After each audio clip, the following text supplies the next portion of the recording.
আমাদের জীবনে ছোট বড় অনেক রকমের স্বপ্ন থাকে, আর এই স্বপ্নগুলো পূরণের মধ্যে দিয়েই আমাদের জীবন অতিবাহিত হয়।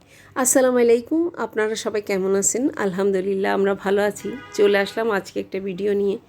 আজকের ভিডিওটা আমার সাথে দেখতে থাকুন, আশা করি আপনাদের ভালো লাগবে।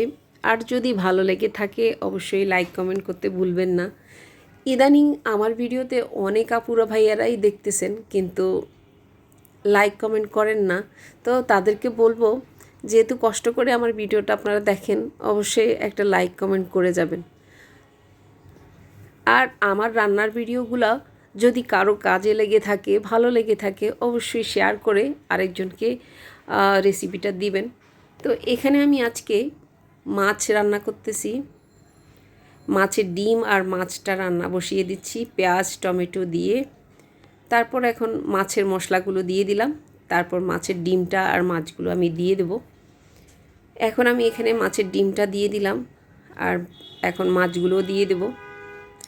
তারপরে আসলে কি, মাছের ডিম আমার ঘরে খুবই পছন্দের সবার। দেখা যায় মাছের ডিমটা রান্না করলে আমার মাইশা খেতে পছন্দ করে, মাছ দিয়ে মাছের ডিম রান্না করলে। আসলে আমি প্রায়ই যখন বাসায় ডিম নিয়ে মাছ নিয়ে আসে, তখন প্রায়ই এইভাবেই রান্না করি। তো সেটা আসলে স্পেশালি আপনাদের কাছে শেয়ার করার কিছুই নেই। আপনারা প্রায় ভিডিওতে আমার এইভাবে রান্না করাটা দেখে থাকেন, আরও একদিনও দেখেছেন।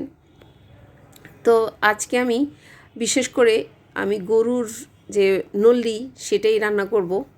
আজকে হঠাৎ করে বৃষ্টির ভিতরে যখন ঠান্ডা ঠান্ডা আবহাওয়া, তখন গরুর নল্লি খেতে খুব ইচ্ছে করতেছিল।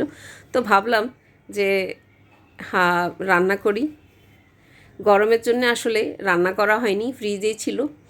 তো এখন আমি ওইটাই ধুয়ে পরিষ্কার করে নিয়েছি।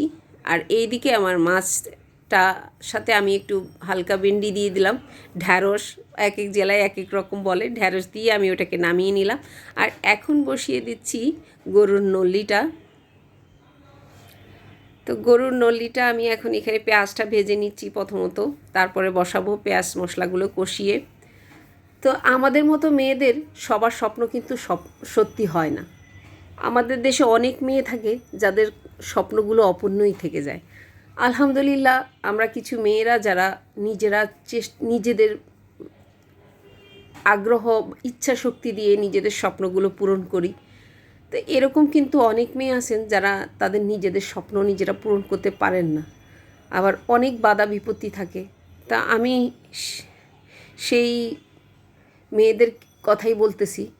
দেখা যায় তাদের স্বপ্নগুলো অপূর্ণই থেকে যায়। সে মা থেকে শাশুড়ি হয়ে যায়, শাশুড়ি হয়ে একসময় সেইভাবে একসময় জীবনটা শেষ হয়ে যায়। তো সেজন্য বলবো, আমাদের মতো মেয়েদের আসলে প্রতিষ্ঠিত হওয়া খুবই জরুরি। নিজের স্বপ্নগুলো পূরণ করার জন্যে, নিজের মনের ইচ্ছাটাকে প্রকাশ করার জন্যে খুবই জরুরি আমাদের দেশের মেয়েদের। তো এখানে আমি মশলাগুলোকে ভালো করে কষিয়ে নিয়েছি। একটা টমেটো দিলাম, আর সব রকমের মশলা, আদা পেস্ট, রসুন। গরু মাংস রান্না করতে আসলে যেরকম মশলাগুলো লাগে সব কিছুই আমি এখানে দিলাম, গোটা মশলাগুলোও দিয়ে দিলাম। সব দিয়ে আপনারা ভিডিওতে দেখছেন আশা করি। তো এখন আমি ভালো করে কষিয়ে নেব মশলাটাকে। ভালো করে যখন মশলাটা একটু তেল ছেড়ে উঠে যেমন কষানো হয়ে যাবে, তখন আমি নলিগুলো দিয়ে দেব। সুন্দর করে আমি পায়াগুলোকে পরিষ্কার করে নিয়েছি। এখন আমি এগুলো দিয়ে দিব, কিছুক্ষণ কষিয়ে নেব। এইভাবেই উল্টিয়ে পাল্টে ভালো করে কষিয়ে নেব। আসলে নল্লি খেতে পছন্দ করে না খুব কম মানুষই আছে। আমার বাসায় আমার মাইশা খুবই পছন্দ করে। আর এটা গরমের জন্যে আমি অনেক দিন রান্না করিনি, যেহেতু প্রচণ্ড গরম ছিল, পেটের সমস্যা হতে পারে, তাই ভেবে আমি আর অনেক দিন রান্না করিনি।